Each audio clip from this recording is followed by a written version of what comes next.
heureux de vous accueillir au nom du Cercle Entreprise et Santé que anime Anne-Marie Debrel qui va conduire notre débat. Nous sommes un cercle d'entreprises engagé pour la santé et sécurité au travail.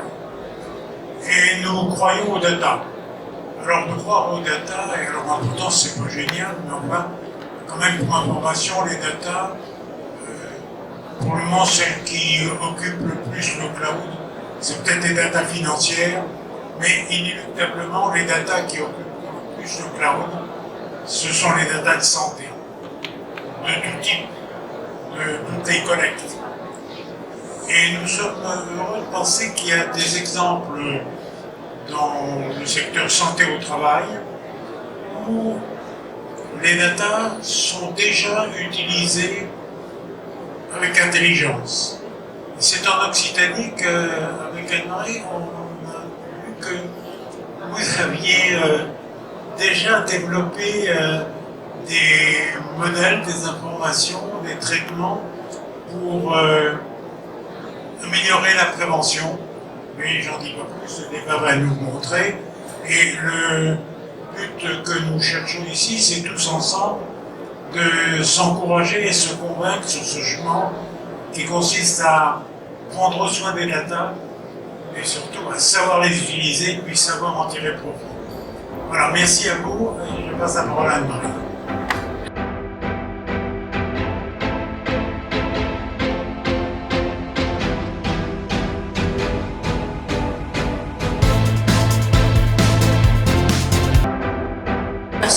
Merci Président. Effectivement, la finalité des data, c'est pas les data en soi, c'est les data pour prendre soin des gens. En fait, c'est quand même ça, globalement, avec la vraie raison. Alors, juste deux mots sur qui on est, surtout sur l'adresse que vous avez, du cercle que vous avez globalement là en bas, et qui est, nous on existe depuis 2006, donc quand même depuis un petit moment, sur les questions d'évolution, d'enjeux d'évolution de la relation de travail, et tu sais si ça bouge au fil de la santé, des impacts sur la santé, puis des ressources aussi de santé, et notamment aussi sur la santé globale, parce que ce qu'on a vu depuis, je dirais, de façon très claire avec les DRH depuis 2018, c'est que les gens n'ont plus du tout envie d'avoir leur santé saucissonnée avec, il y a d'un côté ce qui est à très haut risque professionnel et de l'autre le reste, et voilà. Et donc ça c'est notre acte et notre site de vraiment cheval de bataille depuis un petit moment, particulièrement les data. Alors on s'est arraché les cheveux pendant un certain temps pour monter globalement des choses là-dessus, avec à la fois des avancées, mais je vais dire au niveau national, mais en même temps de temps en temps des choses qui n'étaient pas très très faciles. Et alors il y a, donc on a monté déjà 2 UX forums. Le principe de ce qu'on appelle des UX forums, c'est logique UX, c'est utilisateur, c'est-à-dire en gros, c'est pas de l'expertise, bien sûr, on a complètement besoin des experts, mais c'est la façon dont, notamment les informations et les informations de santé sont utilisées, sont à utiliser pour une meilleure santé, une meilleure prévention. Bien qu'on travaille d'ailleurs là-dessus, on a comme partenaire France Santé Publique France sur ces questions. Je reprendrai de son noble directeur de santé, environnement et santé travail, l'idée de dire qu'il n'y a pas de politique de prévention qui ne soit demain data-driven, qui ne soit conduite globalement par les données. Alors on a essayé ça, et puis on a eu la chance, je voudrais dire, d'être en décembre dernier, je ne vais pas dire tomber parce que c'était virtuel, mais quasiment sur le célèbre tandem que vous avez là, et qui est le Dr Kelsatou et Kerwitz, et qui me dit, mais Anne-Marie, vous devez absolument, il y a une part de filles absolument géniales qui sont entre, je crois, Montpellier et Tarbes, ou je ne sais plus quelqu'un, quelque chose comme ça, voilà, et qui font sur ces questions. Alors je veux dire que j'étais complètement assise, à la fois un recueil de données, une collecte de données, voilà. Et donc c'est parti, on a commencé à vous mettre en lumière, je dirais en janvier, en février, le premier UX qu'on a fait là, et on s'est décidé, puisqu'on a la chance d'être à Toulouse, pour Préventique à Toulouse, en ce moment, au mois de septembre, de mettre un grand coup de lumière et vraiment de vous célébrer, et on est complètement gaga de tout ce que vous avez fait, donc voilà, et voilà globalement la question. Et donc vraiment, la question, c'est que les choses sont vraiment en train de bouger. Je veux dire à la limite, alors pardon Philippe de dire des choses pareilles, mais sont plutôt en train de bouger dans les régions, sur le terrain et autres, qu'à Paris où de temps en temps on se heurte à quelques difficultés notamment de relations alors, entre ministères, entre choses diverses et autres que l'on derrière.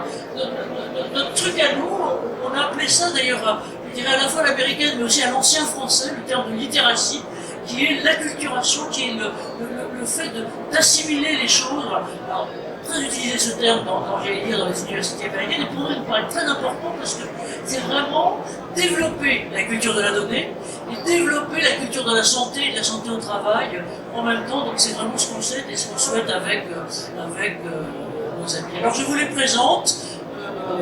On leur a demandé traditionnellement d'ouvrir un bal aux femmes. J'ai voulu aussi être équilibré, donc pardon, et donc ça sera Sylvie Cassadou, qui est médecin épidémiologiste alors on dit CREI-ORS, c'est ça, ORS, l'Observatoire régional de santé d'Occitanie, et donc qui est à la base, elle vous dira, d'une démarche qui avait Lyonna qui est complètement géniale. Et puis le docteur Niès Morala, que j'ai découvert grâce à elle et qui ensuite me fait bailler sur la région. Alors lui, je dirais qu'il était dans les datas avant Lyonna avec Everest et avec un certain nombre d'autres systèmes de données qu'il a d'ailleurs contribué à largement affiner et à mettre en place. Et donc le docteur Niès Morala est à la fois épidémiologiste et médecin du travail dans l'organisme que vous voyez ici largement et qui s'appelle Prévali, qu'on a l'honneur de saluer, le plaisir de saluer là. Alors, un garouille, c'est, j'allais dire, le double côté statistique et pas côté médical et étude de Sylvie Cassadou, j'allais dire que votre sublime document qui est en plus très bien écrit, comme dirait mon cher président, et est écrit aussi à 4 mains là-dessus, donc vous nous expliquerez tout ça. Et puis, l'autre chose qui est très frappante en Occitanie, tout le monde dit partout, fédération des acteurs, coopération vachement importante, c'est vrai, mais quelquefois il y a un peu un delta entre la réalité et le discours.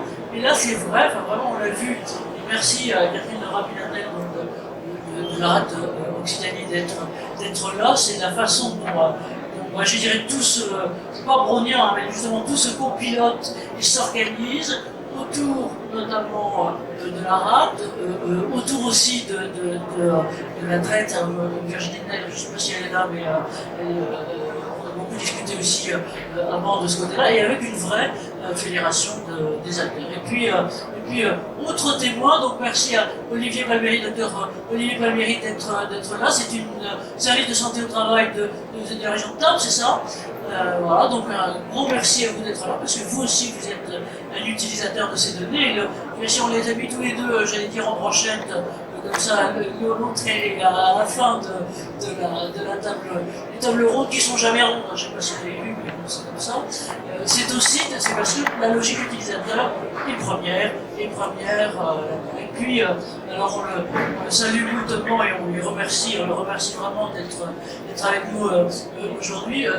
Philippe Garabiol, merci Philippe d'être là, il est secrétaire général du COP, donc au ministère du Travail, j'allais dire c'est la grande éminence grise des conditions de travail en France, et notamment avec l'ensemble des partenaires sociaux qui sont là pour, j'allais dire, faire mûrir notamment tout ce bouillon de culture, autour notamment de ce que sont nos axes, aussi qu'on partage de l'innovation et des data. Et, voilà. Et puis il est arrivé, non il n'est pas encore arrivé, mais on aura il est là-bas. On aura Pierre Plantard de tout à l'heure. Je dis qu'il est intéressant aussi de regarder, et c'est au-delà des signaux faibles globalement là maintenant, ce peut être l'utilisation et la mobilisation de l'IoT, donc de l'Internet des objets, des capteurs qui sont à distance, son système de dans les jeunes qui, sur des données ergonomiques, peuvent venir parfaitement compléter les nôtres. Donc ça, c'est tous les terrains sur lesquels on soigne les choses.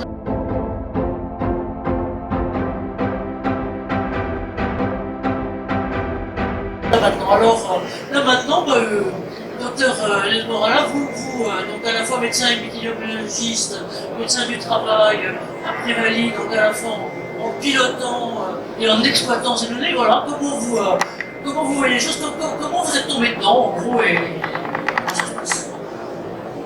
Je dirais de par mes études complémentaires, en plus de médecine du travail, je crois que toute le monde est d'accord dans les services de santé au travail pour dire qu'on a besoin de la data, mais c'est pas évident d'en faire parce que je pense que notre péché originel, c'est la visite médicale d'attitude qui a conduit à nous enfermer dans une vision très individuelle de la relation salariée et qui nous a fait oublier que la médecine du travail, c'est avant tout une médecine de population.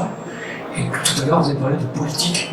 Et donc, politique, ça va pas on ne s'adresse pas à un individu particulier, on va gérer des groupes de population. On va devoir identifier qui a le plus de besoins et qui a le moins de besoins, et comment on peut faire ça sans data. On est de plus en plus, on est parti du plomb, enfin, donc les premiers tableaux de maladies professionnelles qui donnaient des maladies très spécifiques, et donc si on avait ces maladies, on savait qu'on était addicté au plomb, et maintenant on parle d'infarctus, on parle de dépression, qui sont des maladies éminemment multifactorielles, et comment on peut poser le poids du travail dans l'émergence de ces pathologies sans disposer de data. Je regarde le Figaro parce que le référentiel des certifications des services est sorti. Qu'est-ce qu'on nous demande? On nous demande des data pour notre certification. On est un assez gros service de santé au travail avec tout un tas de secteurs d'activité, tout un tas de risques différents. Comment on peut gérer l'attribution, ne serait-ce que l'attribution des portefeuilles aux équipes disciplinaires sans avoir un minimum de data qui permettent de garantir une certaine équité de traitement de nos adhérents et aussi une équité de traitement de nos personnels pour que les charges s'équilibrent. Voilà. Donc, je pense qu'il est évident que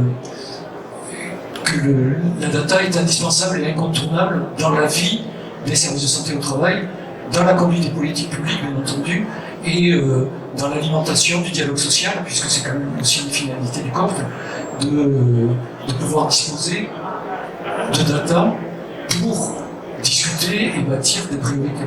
Voilà. Donc à tous les niveaux, on a besoin de données. Voilà. Alors, on est parti de dossier médical papier. Voilà. Et donc vous parliez d'Everest. Everest est né à un moment où on était dossier médical papier. Donc on s'est dit, on fait quand même, à l'époque on voit tous les gens tous les ans, on collecte une masse d'informations énorme et on n'en fait jamais rien. Et dans le même temps, on se plaint de ne pas arriver à peser dans le dialogue au sein des entreprises. Donc l'idée d'Everest au départ, c'était faisons un petit grille de recueil un peu systématique, exploitons collectivement ces données et allons présenter ça au CHSCT. Et essayons de faire entendre la voix notre voix, parce qu'en fait dans ces CHSCT, tout le monde arrive avec ses indicateurs, sauf nous. Voilà. Et donc on n'était pas très crédible. Et je dirais que la production de résultats collectifs, ça a permis d'étayer et de conforter le constat et d'augmenter notre crédibilité. Et ça nous a permis de peser peut-être un peu plus dans la discussion au sein des entreprises. Donc, voilà, donc Everest a connu un assez gros succès, puisqu'il y a à peu près plus de 20 000 fiches qui sont collectées tous les ans, et donc qui sont au niveau national avec des résultats intéressants et une intégration aussi aux autres dispositifs, parce que là aussi elle parlait de collaboration. Donc Everest fait partie des MERS, donc alors je ne vais pas rappeler, MCP, Everest, Sumer, et R, c'est la boîte du RNV3P, le réseau de consultation de pathologie professionnelle. Donc tous ces dispositifs se coordonnent, essaient de voir leur complémentarité, voilà, pour ne pas non plus se marcher sur les pieds, parce que collecter de la data, ça mange de l'énergie. Donc, voilà. Et dernier point avant de céder la parole, je pense qu'on ne peut pas collecter de la data tous azimuts. Il faut avoir un but. D'accord ? Il faut savoir quelle data collecter et pourquoi en faire a priori. Donc ça aussi c'est un point important parce qu'on ne peut pas faire du tout data. Sans ça on va se noyer ou on va épuiser les collecteurs. Bravo et merci pour une introduction de synthèse qui est aussi puissante et synthétique et vraie sur la question. Donc merci. Et puis je ne sais pas si vous avez entendu, mais il a prononcé un terme qui est tout à fait important, qui commence à être à la mode, mais qui a du mal à émerger et qui est complètement le témoin, j'allais dire, de cette articulation entre santé perso, santé travail et santé publique, et c'est la santé populationnelle, sur laquelle, notamment pour guider les choses, je dirais, en coordination des acteurs, on a tellement besoin de ça, et effectivement, c'est un acteur, c'est un axe de fond. Merci de nous avoir montré tout ça.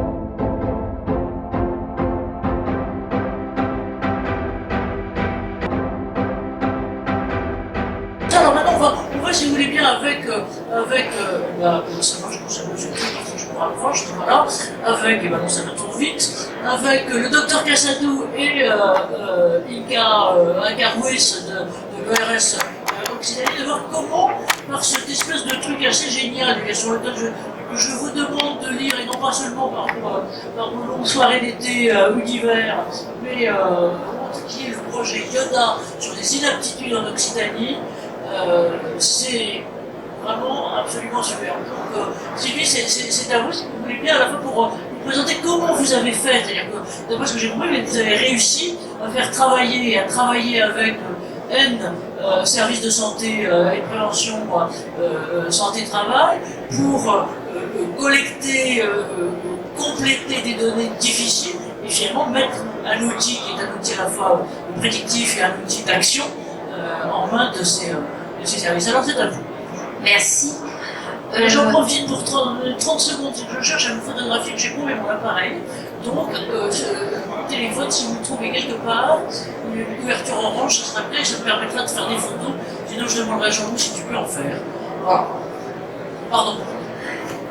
Oui, donc c'est vraiment dans la droite ligne de ce que vient d'exposer Michel.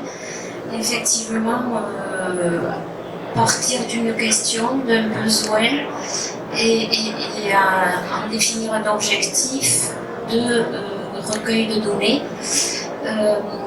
Donc le dispositif Yoda, à quoi ça sert? Ça sert à estimer ce qu'on appelle l'incidence. Alors la pandémie a largement vulgarisé le terme. L'incidence des inaptitudes, c'est-à-dire le nombre d'inaptitudes déclarées pour 100 000 ou 1000 salariés.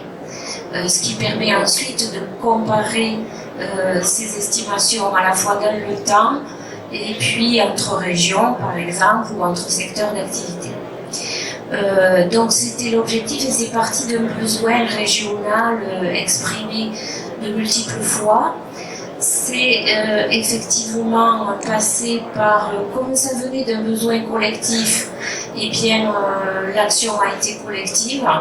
Et en fait, l'Observatoire régional de santé Occitanie, l'ORS, a été juste le catalyseur de ce besoin exprimé en apportant de la méthode à l'échelle régionale, quoi.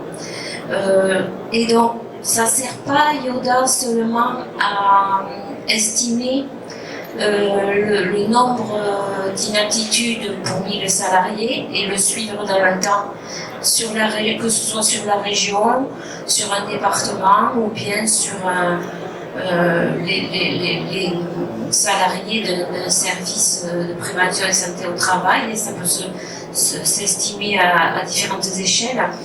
Mais Yoda, ça sert aussi beaucoup à identifier des profils de salariés en termes d'âge, de sexe et de métier qui sont plus à risque d'être déclarés inaptes que d'autres vis-à-vis d'une pathologie ou de groupe de pathologies données. Voilà, et ça, c'est vraiment une information clé, effectivement, pour pouvoir définir, cibler une action de prévention qui sera là pour finalement réduire le risque de déclaration d'inaptitude pour ces salariés au profil à risque. C'est-à-dire qui sont un homme ou une femme, qui sont de telle tranche d'âge et qui exercent tel métier, et une action de prévention vis-à-vis de la pathologie pour lesquels ils sont les plus exposés finalement à souffrir de cette pathologie. Voilà, donc c'est un outil pour définir, concevoir, cibler des actions de prévention vis-à-vis de salariés qui ont certaines caractéristiques. Voilà. Et Inga, alors maintenant, parce que j'équilibre un peu les temps de parole, si vous me permettez,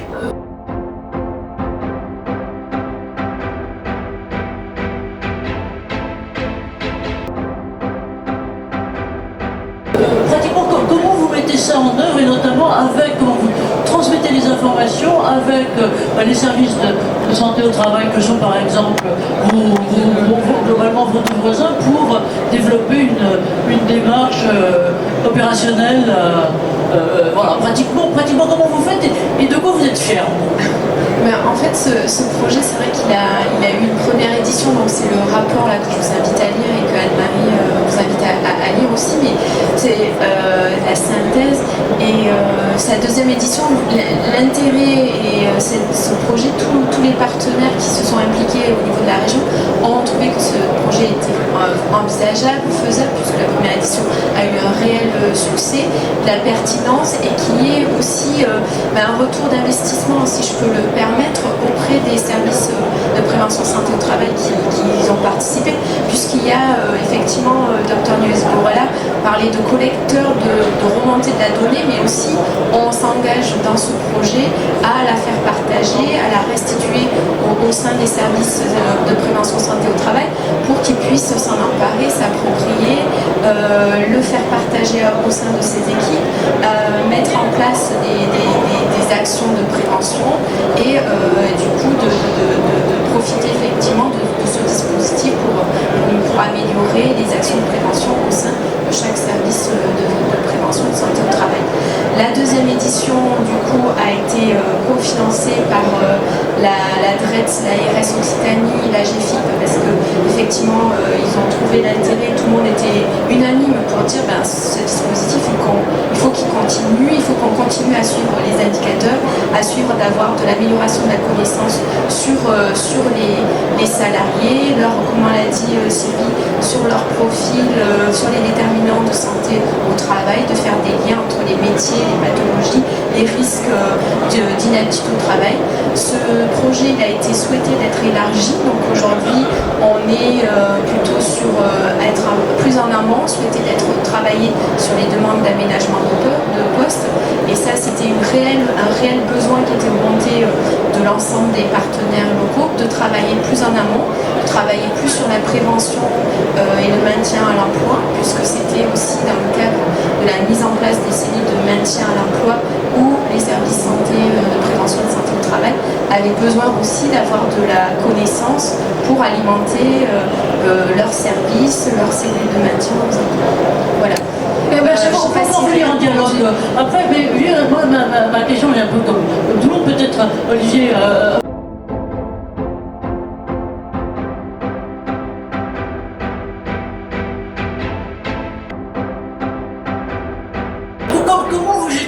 Comment vous êtes rentré dans le système et comment vous utilisez pratiquement, encore une fois, on est sur data pour la prévention, sur cette finalité-là. Merci, merci Sylvie.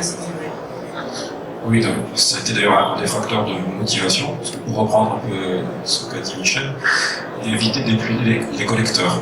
Donc, en fait, lorsqu'on nous a demandé de participer à cette collecte de données, en gros, pour les médecins, ça considérait à saisir un diagnostic codifié à chaque visite médicale qui amenait à une inaptitude. Donc, le gros intérêt de Yoda, c'est qu'on a eu un retour de nos données au niveau de la SMT, de notre service, et on a pu, grâce à ça, nous comparer. Et cette comparaison, en fait, est assez intéressante parce qu'on a pu voir, déjà, on n'était pas trop mal par rapport à la région dans beaucoup de situations, mais on a pu voir éventuellement des points où on était, entre guillemets, moins bon ou meilleur, hein, parce que c'est pas un bon terme, mais ça, certains médecins se sont emparés pour aller, par exemple, on a repéré un secteur d'activité qui ressortait chez nous comme étant un peu plus pourvoyeur d'inaptitude, mais qu'on ne retrouvait pas dans les autres départements de la région. Et donc, certains médecins se sont emparés de ça comme un argumentaire supplémentaire pour aller travailler en prévention auprès des employeurs. Ils sont allés voir les employeurs en disant voilà, on participe à cette étude et on a constaté que dans le département, dans ce secteur d'activité, visiblement, on a plus de soucis d'inaptitude. On aimerait savoir pourquoi, est-ce que vous êtes d'accord pour qu'on travaille ça ensemble? Et les employeurs, souvent, sont quand même assez demandeurs de comparaison. Donc ça a permis effectivement d'aller dans ce sens-là. Ça a eu un deuxième effet, mais là qui est plus en interne, c'est que grâce à ça, on n'a pas épuisé nos collecteurs de données. Au contraire, ils ont continué, parce que Yoda, la première version de Yoda, c'était qu'on nous a demandé une collecte de données pendant 1 an. Mais les médecins chez nous ne se sont pas arrêtés. On a continué à saisir les diagnostics sur les inaptitudes. La version 2 sur les aménagements de poste et les restrictions, mais on est à un stade actuellement à la SMT où les médecins saisissent un diagnostic codifié systématique sur chaque visite. Donc on pourra imaginer que dans quelques années, faire une analyse beaucoup plus précise, d'avoir il y a une partie de votre logiciel métier qui nous dit, ben voilà, vous avez la possibilité de saisir ici le diagnostic en lien avec la visite. Donc vous avez la possibilité d'en saisir un deuxième, s'il faut complémenter. Donc, et ces données-là, nous allons nous en servir sur notre prochain projet de service. On va vraiment partir avec des données de terrain et on va pouvoir travailler là-dessus. Donc effectivement, c'est juste l'intérêt du logiciel, évidemment, est là, hein, parce que Michel parlait des dossiers papier. Il faut savoir qu'au tout début, quand on a informatisé, c'était pas mieux que le dossier papier, parce qu'il y a plus de 200 services de santé au travail en France, chacun avec des logiciels différents, des méthodes différentes. Et donc, il faut aussi qu'on puisse parler un langage commun, ce qui est le cas actuellement grâce à ce qu'on appelle des thésaurus harmonisés. L'ensemble des services de santé au travail sont théoriquement actuellement en capacité de parler un langage commun. Donc, ce qu'on a fait à l'échelle de notre service, à l'échelle de la région, on pourra très bien, et j'espère pouvoir l'imaginer un jour, à l'échelle du pays, en fait, pour vraiment produire des informations précises. Merci de ces orientations là-dessus. Moi, ce qui me frappe aussi, c'est un terme que vous avez dit, et que, si je peux me mettre, on entend une longue complainte dans nombre de services de santé au travail qui sont encore une fois autonomes ou interentreprises, c'est que les gens, y compris les médecins, ont l'impression de saisir des trucs et de jamais avoir de retour. Et là, le système et la façon dont vous l'avez conçu toutes les deux là-dessus, c'est justement pour avoir un retour systématique et donc une utilisation systématique.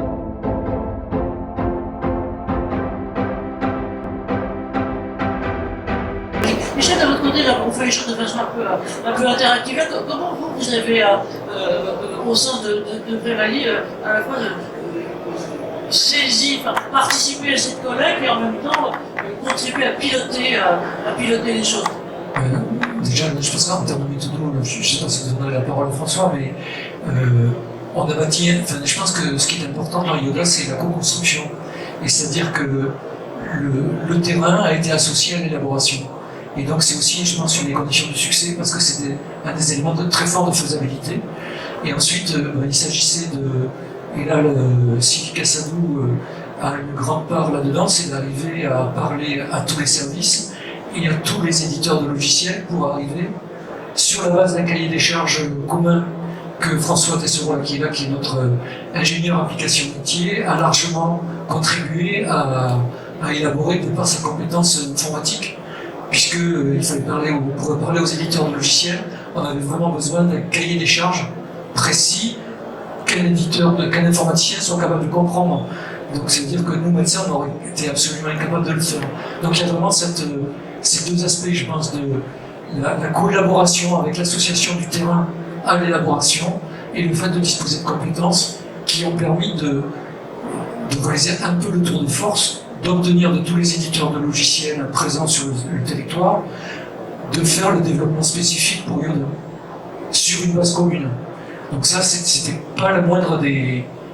Ah, mais on sent bien que c'est un défi énorme que vous avez relevé, bravo là. Et moi, la question, avant de passer la parole, peut-être si elle veut bien à Catherine, puis il y a un autre, je vais vous passer mon micro. Comment vous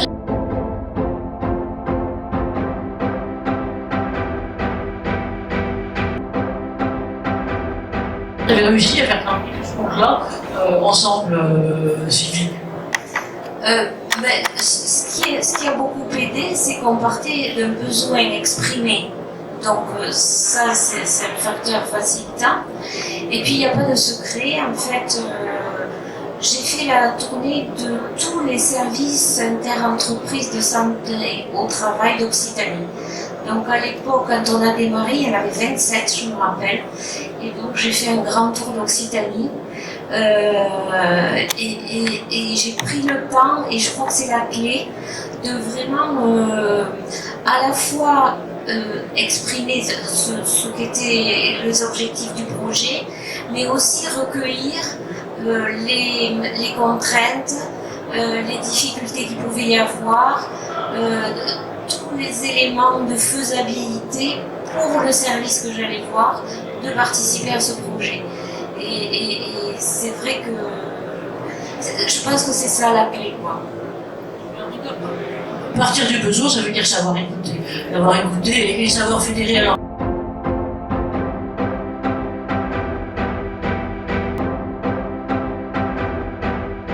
Catherine, je sais que vous êtes Catherine le Rapinatel, vous avez joué un grand rôle là-dedans aussi d'organiser, d'aider, de faciliter les coopérations, j'allais dire, à la fois au titre de l'Aract Occitanie, mais je pense aussi au plan du RST. Oula.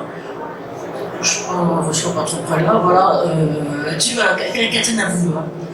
Alors moi j'ai la chance, la grande chance d'animer ce groupe de travail, enfin les travaux de diagnostic au niveau du plan régional santé-travail Occitanie depuis l'ancien PRST. Et au départ ce groupe, c'était un groupe entre techniciens, préventeurs, etc. Et petit à petit, l'enjeu bien évidemment était d'avoir un diagnostic régional en Occitanie pour pouvoir orienter les actions, la politique de prévention santé-travail au niveau du comité régional d'orientation des conditions de travail. Et donc petit à petit, ce groupe s'est étoffé. Donc les partenaires sociaux du CROCT sont venus nous rejoindre, dont les vice-présidents. Les principaux fournisseurs de données, vous citiez tout à l'heure Santé publique France, l'ARS, bien sûr les CARSAT, la MSA, les services statistiques de la DRETS, et puis les partenaires institutionnels de la prévention. Donc, Michel fait partie de ce groupe de travail avec en effet des directeurs de services présence Occitanie bien évidemment et médecins du travail. Voilà. Donc voilà, moi j'anime ça et l'enjeu pour nous c'était de se dire que le diagnostic c'est pas un outil technique, c'est un outil politique. Et donc du coup c'est comment on se dote de compétences pour véritablement avoir de l'information qui permettent d'orienter les actions de prévention.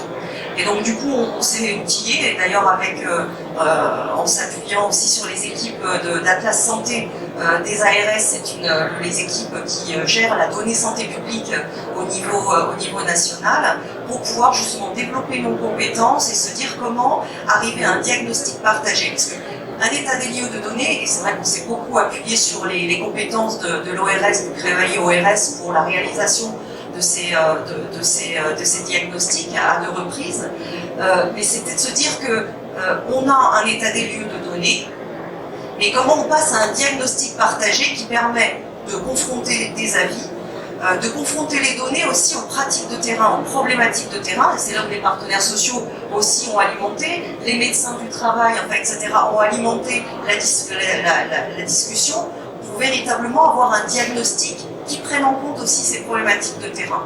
Voilà. Et c'est ça qu'on appelle diagnostic. Donc du coup, il a fallu développer nos compétences, il a fallu aussi se doter d'outils et expérimenter. Et donc sur l'ancien PRST, le précédent PRST, on a testé ce que pouvait être un diagnostic territorial, donc sur le périmètre d'un service de prévention et de santé au travail.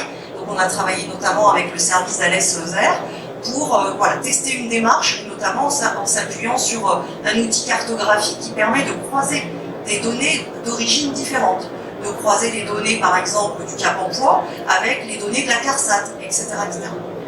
On a aussi testé des diagnostics, des démarches autour de thématiques pour pouvoir justement continuer à progresser.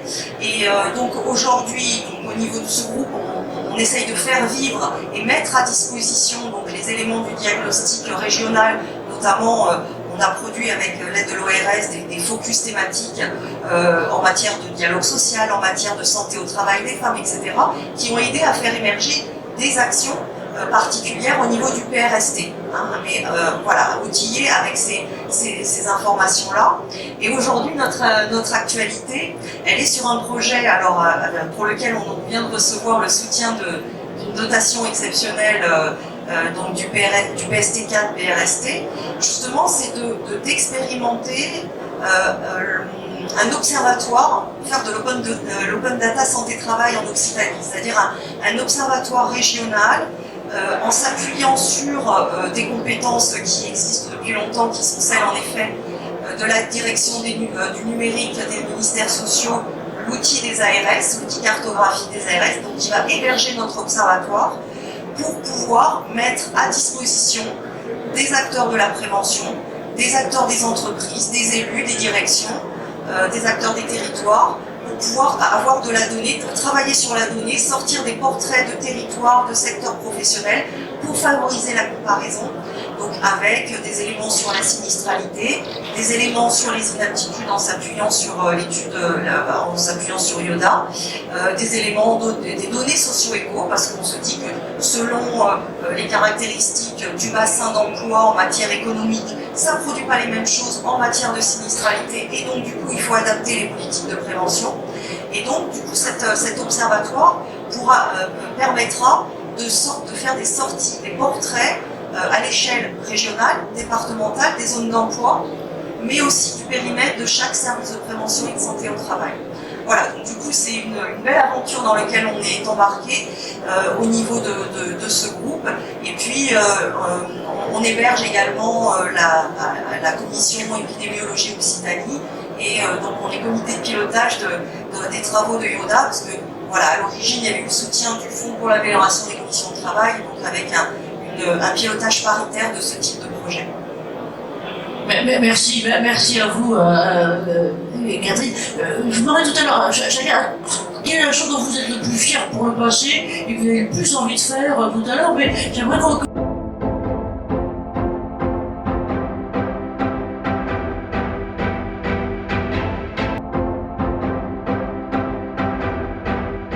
D'ailleurs, il a le micro en main, la parole à Philippe Garabiol. Philippe, donc, est secrétaire général du COD, et donc je sais que vous surveillez tout ça et que vous suivez tout ça de l'œil pas lointain mais complet. Donc voilà, un peu vos réactions là-dessus, sur cette question d'attaque au pilotage de l'ensemble. Voilà. Alors, le Conseil d'orientation des conditions de travail, c'est un organisme paritaire au niveau national, donc on retrouve aussi bien les organisations professionnelles que les organisations syndicales. On se retrouve aussi le ministère du Travail, le ministère de l'Agriculture, ainsi que des préventeurs. Et dont l'objectif, le seul objectif, c'est l'amélioration de la qualité des conditions de travail et donc de la santé et de la sécurité au travail. Notre objectif, ça a toujours été de travailler sur un mode consensuel. Et je le répète, la force de la santé au travail, c'est la capacité de réunir des acteurs différents sur un même objectif. Alors, on les réunit d'autant plus facilement que le diagnostic est partagé. Là, c'est un principe de base, c'est que si vous mettez des gens autour d'une table, c'est plus facile de faire entendre une voix qui est une voix de progrès, une voix de solution, si les personnes sont d'accord sur les problèmes. Pour qu'il y ait accord sur les problèmes, soit on est dans l'intuition collective, soit on est sur des preuves qui attestent qu'il y a bien des soucis importants et bien réels dans là, le milieu du travail. Les data, ça sert à ça. Les data, ça sert d'abord à permettre une action à tous les niveaux qui soit une action pertinente. Alors je vais être un peu ras des pâquerettes. En fait, des actions pertinentes, ça coûte de l'argent. C'est clair. Il faut y mettre de l'argent. Hein. C'est malheureux à dire, mais le nerf de la guerre, c'est la capacité à mettre en œuvre. Donc, à investir. Pour investir, chaque denier compte. Et pour que chaque denier rapporte, il faut aussi savoir pourquoi on le met sur la table. Donc, importance du data. Et le data, on l'a dit, ça coûte de l'argent. Ça coûte de l'argent, ça coûte de l'énergie aussi. Je pense que c'est très important à comprendre. C'est-à-dire que pour qu'il y ait une cartographie, il faut d'abord qu'il y ait une volonté. Ça, c'est très important. Sans volonté de cartographie, il n'y a pas de cartographie. Il faut des outils techniques. Alors, pendant très longtemps, nous n'avions pas les outils nécessaires. Alors, on l'a rappelé, pour qu'il y ait une pertinence dans les informations collectées, encore faut-il s'entendre sur la manière de faire, d'où les thésaurus. Un thésaurus, c'est long, très long à mettre en œuvre. Il faut des allers-retours, il faut évidemment écouter le terrain, sinon ça ne marche pas. Alors, ça, c'est évident. Il ne faut pas que ce soit trop pénible pour celui qui enregistre, parce qu'à un moment donné, il y a quelqu'un qui enregistre, et il ne faut pas que ça coûte trop cher non plus à l'organisme, les SPST, qui mettent en œuvre le thésaurus. Donc, tout est calcul. Je reviens de le dire, mais c'est comme ça. Tout est calcul. mais ce calcul, il rapporte. Ça aussi, c'est très important, et c'est très bien. La volonté politique, on l'a. Et on l'a d'autant plus que maintenant, il y a la capacité à expérimenter. Donc, l'ARACT, et je félicite l'ARACT, vient de recevoir quelques subsides qui vont permettre de mettre en œuvre un très beau projet. Et je le répète, on a, pour une fois, des sous pour innover. Donc, n'hésitez pas à déposer des projets, c'est toujours très intéressant. Ensuite, autre question. Une fois qu'on a la volonté, une fois qu'on a le diagnostic, une fois qu'on a des actions à mettre en œuvre, autre question, qu'est-ce qu'on peut mesurer d'autre? Alors je vais au second plan de ma présentation, c'est que il y a le diagnostic par rapport à l'état existant, et puis il y a l'évaluation des actions à mettre en œuvre, y compris et surtout les actions expérimentales. C'est très intéressant. Alors, je veux dire que lorsqu'il y a des actions qui sont mises en œuvre, et il y en a beaucoup qui sont mises en œuvre, et beaucoup qui sont innovantes. Les services de prévention et de santé au travail sont loin d'être statiques. Je veux dire que moi j'en visite beaucoup, et à chaque fois, je suis très heureux de ce qui est présenté, parce qu'il y a beaucoup de sens dans le travail, et beaucoup de projets. Et ça vaut évidemment pour les agences de prévention, le PTP, l'ANACT, tout le monde s'y met. Donc, on s'y met, mais encore faut-il pouvoir évaluer. Et comprendre pourquoi ça marche, pourquoi ça ne marche pas. D'où l'importance, encore une fois, des data ciblés. C'est ça qui est très intéressant. Enfin, dernier point, les data, ça sert aussi à la recherche. Parce que oui, il faut évaluer ce qu'on met en œuvre, mais oui, aussi, il faut peut-être pouvoir inventer. Et inventer sur du moyen terme. Donner de la matière aux chercheurs. Et ce qu'on cherche à mettre en œuvre tout de suite, pour le connaître, on va étape par étape, c'est l'équivalent de ce qui existe dans le domaine de la santé publique, c'est-à-dire un centre de données national, alors je vais mal m'exprimer, je vais dire un Earth Data Hub, mais donc un centre national de données en santé qui permet aux chercheurs, agréés évidemment, de pouvoir mettre en application ce qu'ils ont envie de mettre en application. Donc, les recherches soit fondamentales, soit pratiques, mais qui permet aux chercheurs d'inventer dans le domaine de la santé au travail. C'est très important. Dans le domaine de la santé publique, ils ont de l'avance. Nous, on a du retard. Alors, ils ont un peu d'avance, pas beaucoup. Mais, c'est-à-dire, on est quand même en retard. Donc, l'un des objectifs, c'est de rattraper ce retard, et il y a beaucoup de monde qui aimerait pour rattraper ce retard. Ce qui est très bien maintenant, et j'en terminerai là, c'est qu'il y a une conjonction de bonne volonté, rare, il faut le dire, c'est rare à ce moment-là, qui vont permettre de progresser énormément dans le domaine de la santé au travail grâce aux data. Donc on a bon espoir, il faut des informaticiens, il faut des médecins, il faut un ensemble de personnes qui ont la volonté d'aboutir, mais c'est faisable. Et si c'est faisable, c'est-à-dire que dans 10 ans, on a une santé au travail qui sera 1000 fois plus performante qu'aujourd'hui. Alors j'exagère sur 1000 fois, c'est déjà très performante, mais enfin, quand même, c'est un horizon. Merci. Merci Philippe, et effectivement aussi dans 10 ans les configurations seront évidentes parce que sans mettre un peu de cendre sur les choses, on connaît tous la question de la démographie médicale, et donc que la formation des médecins, certes il y en aura des nouveaux, mais il y aura du temps, donc on aura d'autant plus besoin de ces outils, besoin de cette... Merci à vous de tout ça.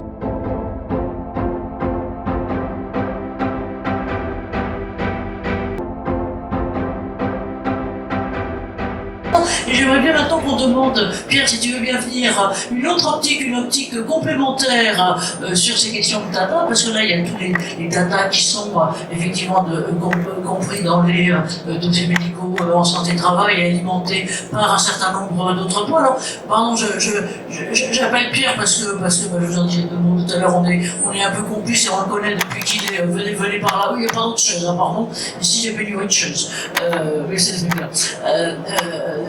Depuis qu'il a monté en fait une étude, une startup qui va nous expliquer, je trouve du truc parce que je vais faire des interférences, voilà, sur la captation des efforts, du mouvement, des articulations et autres. Et là, on est à la source. Alors, je titille depuis 3 ans déjà là-dessus, sur les données et sur l'utilisation des données ergonomiques qui peuvent sortir, qui sont disponibles. Voilà, si vous pouvez en 2 mots nous expliquer ce qu'est le système et puis les perspectives déjà ce que vous faites. Merci beaucoup. Du coup, moi, ce que je voulais vraiment exprimer, c'était que la donnée, c'est quelque chose de central. Nous, on travaille dans la prévention des TMS, plutôt sur l'axe biomécanique. Donc, on va évaluer tout ce qui va être risque au niveau postural, au niveau des efforts et autres. Et en fait, ce que vous avez dit, ça rejoint pas mal mon expérience personnelle. Parce que moi, j'ai fait ma thèse chez un industriel automobile qui avait plusieurs constats. Le premier, c'était comment on collecte des données. Historiquement, on allait prendre une photo, on essayait de savoir quelle était la posture de l'opérateur, c'était fastidieux, c'était pas reproductible, c'était ultra chronophage et ça limitait énormément les leviers qui pouvaient être faits pour l'aménagement des postes de travail. Et du coup, moi, ils m'ont pris durant ma thèse pour développer un outil qui permette, à partir de vidéos, de façon très simple et très peu invasive, de collecter automatiquement, de façon reproductible, les paramètres biomécaniques pour la prévention des TMS. Et du coup, à partir de ces données-là, on va pouvoir ouvrir et faire augmenter les leviers potentiels d'action au sein de ces entreprises pour la prévention des TMS. Mais il y a 2 choses essentielles, c'est les données, il faut qu'elles soient robustes, il faut qu'elles soient objectives, mais également, comme on a dit, la collecte des données, qui est quelque chose de très fastidieux et qui va être un frein réel pour le développement d'une cartographie. Parce que forcément, l'entreprise, le premier projet qu'il a à faire, c'est cartographier pour savoir où je priorise mes aménagements de poste de travail. Et du coup, on est vraiment sur cette optique-là qui rejoint également les discours que vous avez pu tenir sur la prévention globale et notamment l'acte des data. Le second axe, c'est une fois qu'on a les données, qu'est-ce qu'on en fait?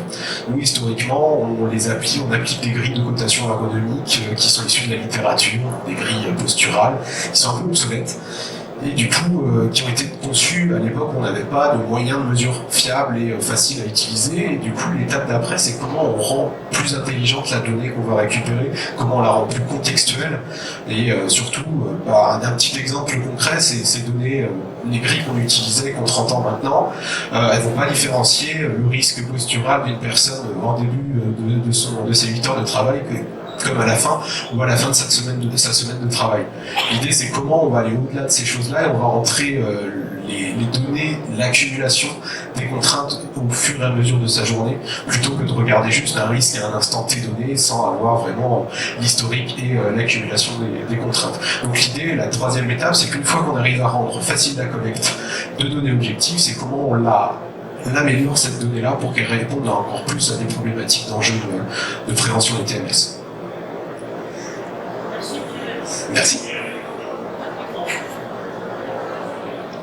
Merci Pierre. Merci Pierre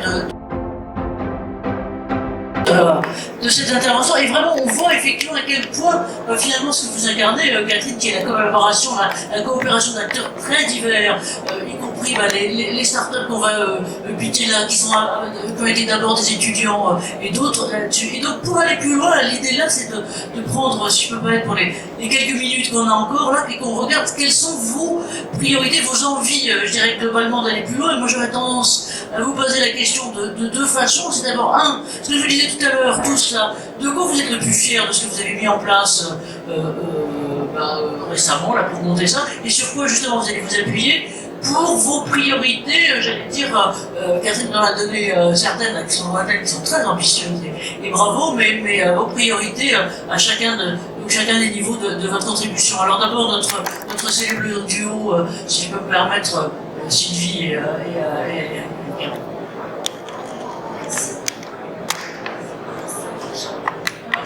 pour que ça marche, il faut que ça soit vert, et le mieux c'est d'appuyer sur le bord de votre menton, ce qui nous permet en plus d'avoir des bonnes photos. Oui, moi ce que vraiment mon souhait le plus cher, c'est que ce dispositif soit pérennisé parce qu'il a été conçu pour ça, pour permettre justement d'être un élément qui contribue à évaluer, ça a été bien marqué tout à l'heure, on met en place des actions de prévention, et si on ne les évalue pas, on ne sait pas finalement si on est efficace. Et le dispositif YODA, c'est un système de surveillance épidémiologique. Et qui dit système de surveillance épidémiologique, dit système pérenne avec recueil en routine des informations d'intérêt. Et donc, si on n'a pas une visibilité, monsieur l'a dit aussi, eh bien, il faut des sous, parce qu'il faut que quelqu'un s'en occupe. Donc voilà, et, il faut avoir une visibilité de ressources financières pour le dispositif, moins pluriannuel, pour qu'il serve d'évaluation des actions de prévention et de suivi dans le temps, de voir l'émergence d'alerte, le cas échéant, en santé-travail. C'est ça le système de surveillance. Le plus cher, c'est que ça devienne Merci Sylvie, merci. Chacun va avoir la parole. Merci Sylvie d'avoir été oui, ça va être votre voisine de la deuxième partie du temps, si je peux me permettre. Alors, justement là aussi, juste rebondir sur ce que vous disiez, c'est important d'avoir des ressources, mais c'est important d'avoir des résultats. Et donc là, il y a on est dans une optique finalement de pilotage, des choses qui sont non seulement le pilotage de la santé, mais aussi le pilotage de finalement, quelque part économique qui permet cette santé, c'est ça. En deux mots, vous, ce dont vous êtes le plus fier, ce dont vous avez envie. Je vous entends pas, prenez le bleu, oui, celui-là marche pas. Oui, alors ce que je suis le plus fière, moi j'ai pas fait grand chose en fait. J'ai repris ce qui avait été fait, initié, impulsé par Sylvie, ma collègue.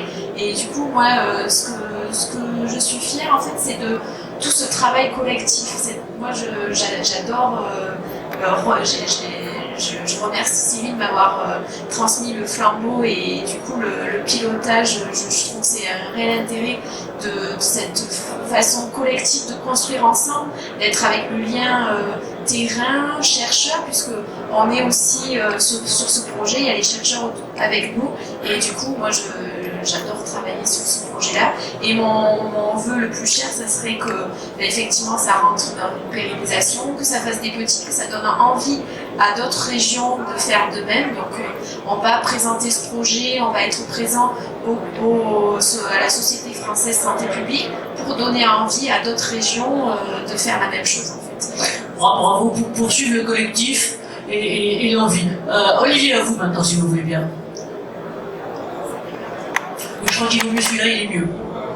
Il est mieux, oui. Ouais. Alors, ce dont quoi je suis fier, c'est d'avoir pu dans le service pérenniser la saisie des données. Parce qu'en fait, au-delà du dispositif, les médecins continuent à saisir ces informations-là.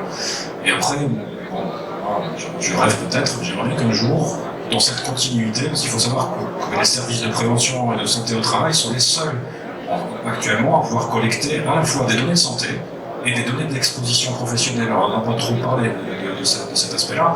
On a parlé d'inaptitude, de poste de travail et autres, mais le jour où on sera en capacité de croiser ces données de santé et d'exposition professionnelle, surtout que la loi va nous permettre de les avoir, ces données d'exposition professionnelle passées et à venir, puisque vous savez que maintenant les entreprises vont devoir transmettre les documents uniques d'évaluation des risques professionnels au service.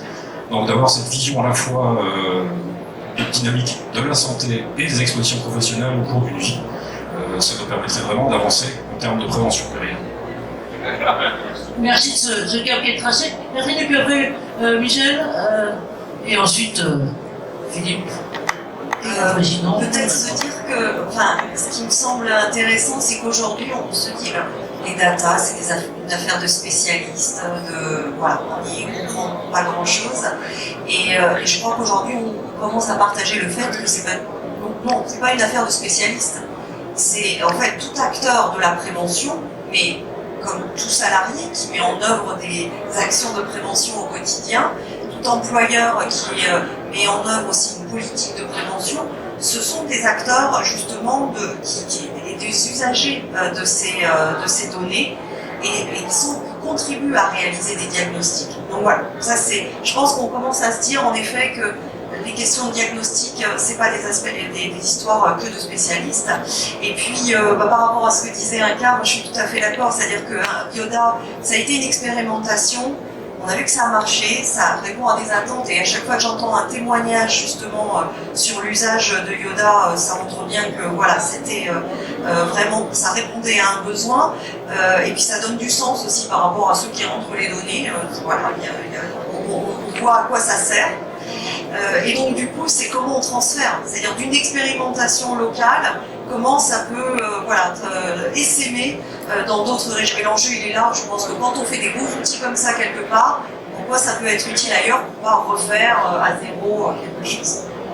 Merci Catherine, c'est effectivement ce qu'on essaye de faire avec vous. Michel, si vous voulez bien vous. De façon très égoïste, je dirais, je suis assez fier d'avoir tout au long de ma carrière participé à des dispositifs innovants. Donc on l'a pas cité, mais en équipe Pyrénées, il y a eu le visa vieillissement en santé de travail, où en 1996, on s'est posé la question de quelles conditions de travail pouvaient influer en bien ou en mal le vieillissement et avoir un impact sur le maintien dans l'emploi. Enfin voilà. Donc ça, je suis assez fier. Et je dirais, mon fantasme relatif, je pense pas exagérer non plus, ça serait de se dire que ces dispositifs meurent parce qu'on exploite la data à partir des données enregistrées en routine et qu'on n'a plus besoin de ces dispositifs. Et donc c'est là qu'on aura gagné, quoi, je pense. Mais avec l'aide des partenaires sociaux, de l'État, avec le projet numérique en santé, la volonté politique qu'on sent, le travail qui a été fait sur les thésaurus, les travaux sur l'interopérabilité, je pense que ça peut devenir autre chose qu'un fantasme, mais que ça peut devenir un choix à réalité dans un avenir pas si lointain que ça. Le pélican est quand effectivement tout est donné aux enfants, il disparaît. Philippe, vous après, puis on va peut-être voir si vous avez une question ou deux, parce que je suis obligé de surveiller le réveil. Alors, juste un mot sur ce sur quoi on peut être fier, c'est d'abord le consensus. Il y a un vrai consensus, comme il en existe au sein des partenaires sociaux, pour dire que les data, c'est une priorité absolue. Ça n'a pas été le cas autrefois, c'est vraiment le cas maintenant. Puis il y a un deuxième consensus, et c'est important, c'est le droit à l'expérimentation et la valorisation de ce qui se fait sur les territoires. Et là, c'est vraiment quelque chose qui est à mettre en valeur. Il y a une richesse dans les territoires qui nous nourrit. C'est vraiment ça, le positif. On le voit en Occitanie, on le voit dans d'autres régions, mais vraiment, plus il y a des innovations, plus on s'enrichit. Ça, c'est vraiment merveilleux. J'en suis très fier. C'est cette progression qui vient du terrain et que tout le monde considère comme bénéfique. Ça, pour moi, c'est ce sur quoi je suis le plus fier. Voilà. Merci à vous.